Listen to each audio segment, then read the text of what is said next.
Hello मित्र हो, हे प्रिंटर आहे कॅनॉनची 3000. तुम्हाला जर कधी तुमची शाई जर भरायची असेल कॅनॉनची 3000मध्ये, तर हा व्हिडिओ मी टाकत आहे. अतिशय सोप्या पद्धतीने तुम्ही हे जास्तीत जास्त 2 मिनटात करू शकता.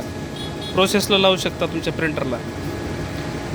तुमची ऑरेंज लाईट जर ब्लिंक करत आहे तर काय करा, पहिल्यांदा प्रिंटर बंद करा. बंद केल्यानंतर प्रिंटरचं स्टॉप बटन प्रेस करून ठेवा आणि त्यासोबतच ग्रीन बटन प्रेस करा. ज्यावेळेस ग्रीन बटन आणि स्टॉप बटन प्रेस केलं त्यावेळेस ग्रीन बटन पकडून ठेवा आणि स्टॉप बटनला सोडा. सोडल्यानंतर एक वेळेससुद्धा ग्रीन बटनला प्रेस करायचं नाही आहे, फक्त पकडून ठेवायचं आहे. आणि स्टॉप बटन 5 वेळेस कंटिन्यूमध्ये, ऑरेंज लाईट लागली की 1, ऑरेंज लाईट दुसरी लागली की 2, असं कंटिन्यू 5 वेळेस प्रेस करा.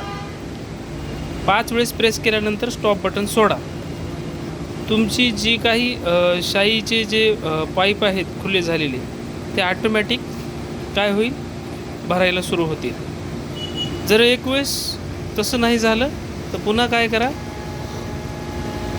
पुन्हा स्टॉप बटन पकडून ग्रीन बटन पुन्हा तसंच धरायचं आणि 5 वेळेस